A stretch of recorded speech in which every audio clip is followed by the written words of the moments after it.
Should we look back? Absolutely, let's do it. One of our first year predictions was that the mobile web will actually finally become useful. What an understatement. Really, everything has changed since then. However, I think it called it a bit early. There was a lot of effort and a lot of energy going into apps, and mobile web was maybe still secondary. Yep. And it took some time for that to shake out and for the mobile web to become truly useful. The rise of the GPS as the fourth killer app. It kind of almost sounds idiotic today. You just think, of course it's going to be huge. Yeah. But back then it wasn't. I mean, to be fair, we didn't spot in the trend that it would enable the sharing economy. It just wasn't obvious in 2009. There were a whole heap of conversations going on in the industry about will video content actually adapt to the mobile format. As a mass market phenomenon, it still took a couple of years before it took off. And the resolution, obviously, of the screens has made that much more possible, I guess. We called out some winners, we thought, in the marketplace, and probably we didn't get that quite right, and we missed Netflix.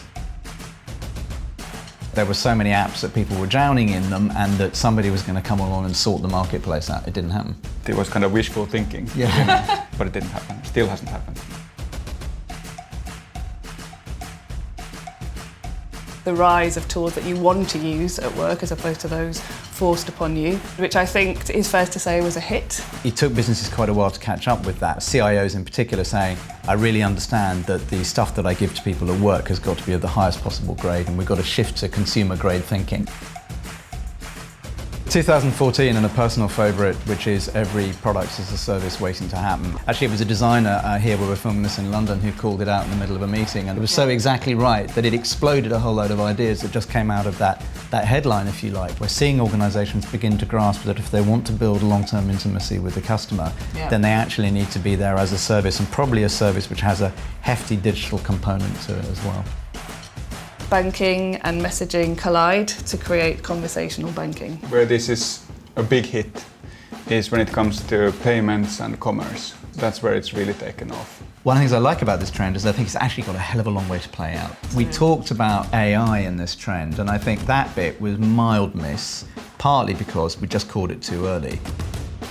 When we look back at the last 10 years, I think we've been remarkably accurate. All credit to our teams, who are the ones that actually come up with the raw material that turns into these trends. We're now 10 times bigger in numbers of people than we were in 2008 when we did our first one. So hopefully, more insightful and precise.